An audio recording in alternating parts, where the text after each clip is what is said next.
आज का हमारा टॉपिक है problem on sum of probability of an Bernoulli trials is always 1।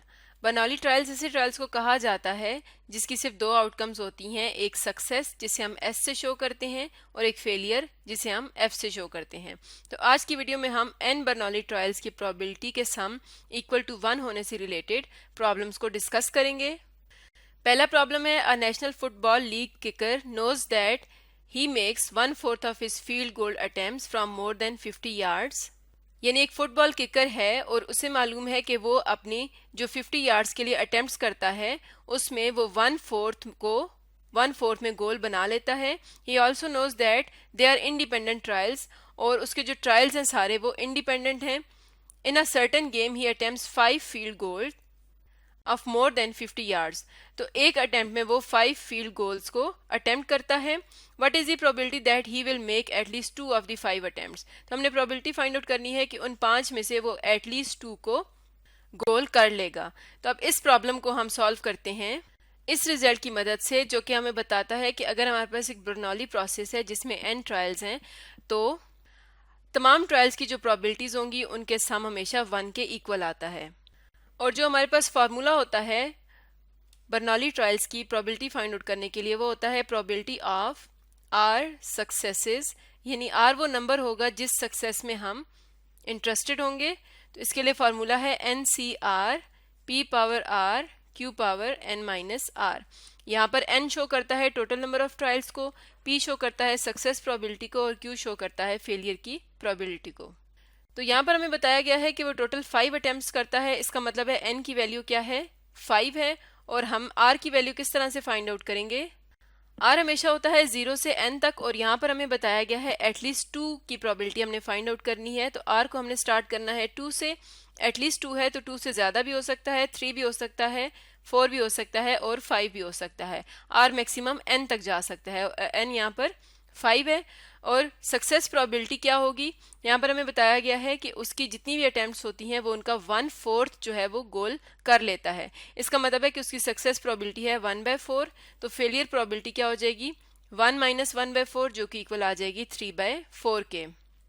तो अब हम इस रिजल्ट की मदद से अपने प्रॉब्लम को इस तरह से लिखते हैं कि प्रोबेबिलिटी ऑफ 0 गोल्स मेड, सबसे पहले हम r को 0 से n तक लिखेंगे, plus probability of 1 goal made, इसी तरह नेक्स्ट होगा plus probability of 2 goals made, plus probability of 3 made, plus probability of 4 made, plus probability of 5 made equals to 1। यानी 0 से 5 तक r की अगर वैल्यू रखते हैं तो तमाम प्रोबेबिलिटीज का सम यहाँ पर 1 के इक्वल होता है। अब हम यहाँ पर इंटरेस्टेड हैं r की वैल्यूज 2 से लेकर 5 तक में। इसका मतलब है कि हम इस पोर्शन में इंटरेस्टेड हैं और इस पोर्शन को हम कंक्लूड करके लिख सकते हैं प्रोबेबिलिटी ऑफ एटलीस्ट 2 मेड। इसका मतलब है कि हम इस इक्वेशन को इस तरह से लिख सकते हैं probability of 0 made plus probability of 1 made plus probability of at least 2 made equals to 1।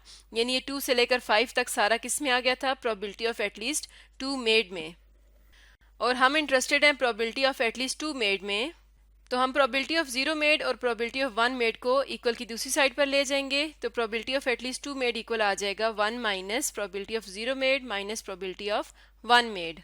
तो अब इनकी वैल्यूज पुट कर देते हैं। Probability of at least 2 made equal आ जाएगा 1 माइनस प्रोबेबिलिटी ऑफ 0 मेड। हम किस तरह से फाइंड आउट करेंगे, यहाँ पर r की वैल्यू 0 है तो यह आ जाएगा 5c0। 5 क्या है, n की वैल्यू है, r यहाँ पर 0 है, प्रोबेबिलिटी ऑफ सक्सेस है हमारे पास 1/4, 1/4 power 0, 3/4 power 5 minus 0 minus probability of 1 made देखना है तो ये आ जाएगा 5c1, 1/4 whole power 1, 3/4 whole power 5 minus 1।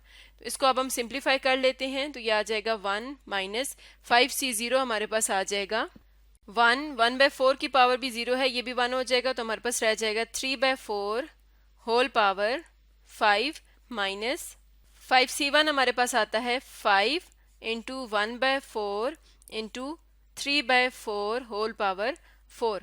अब इसको अब हम सिंप्लीफाई कर लेते हैं तो हमारे पास आ जाएगा 1 माइनस, यहाँ पर आ जाएगा 243 divided by 1024 minus 3 power 4 81 multiplied by 5 तो ये आ जाएगा 405 डिवाइडेड बाय 4 की पावर 5 है तो ये आ जाएगा 1024। तो ये हमारे पास इक्वल आता है 376 डिवाइडेड बाय 1024 के। तो इस तरह से हमारे पास प्रोबेबिलिटी आ गई ऑफ एटलीस्ट 2 गोल्स मेड की 376 डिवाइडेड बाय 1024। तो इस तरह से हम बर्नौली ट्रायल से रिलेटेड प्रॉब्लम्स को सॉल्व करते हैं। इस प्रॉब्लम को हम दूसरी तरह से भी सॉल्व कर सकते हैं जिसमें हम आर की वैल्यू 2 से लेकर 5 तक पुट करें और तमाम प्रोबेबिलिटीज को सेपरेटली ऐड कर लें।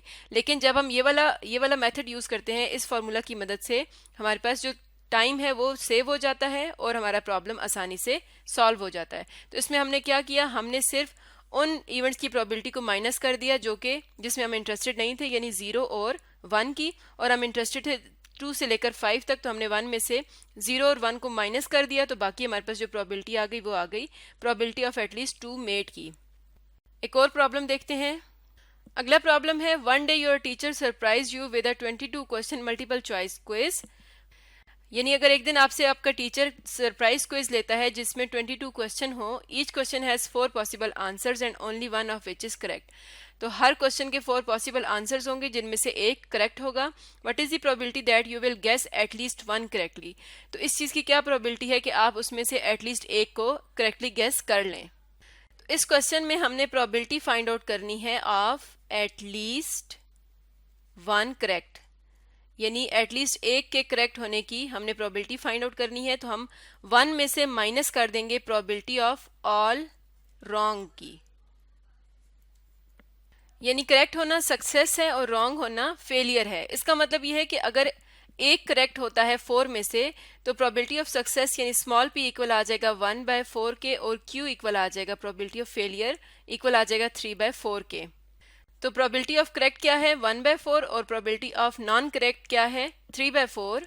तो यहाँ पर हम लिखते हैं प्रोबेबिलिटी ऑफ करेक्ट, तो ये कितनी है 1/4, और प्रोबेबिलिटी ऑफ रॉन्ग ये कितनी है 3/4। तो रॉन्ग होने की प्रोबेबिलिटी 3/4 है, और हमारे पास अगर टोटल 22 क्वेश्चंस हो तो हमारे पास प्रोबेबिलिटी ऑफ ऑल रॉन्ग होने की यहाँ पे वैल्यू आ जाएगी 3/4 होल पावर 22। क्योंकि 22 क्वेश्चंस हैं तो रॉन्ग होने की प्रोबेबिलिटी आ जाएगी 3/4 होल पावर 22। इसका मतलब है कि प्रोबेबिलिटी ऑफ एटलीस्ट 1 करेक्ट यहाँ पर हम किस तरह से फाइंड आउट करेंगे, हम लिखते हैं probability of at least 1 correct equals to 1 minus 3/4 whole power 22।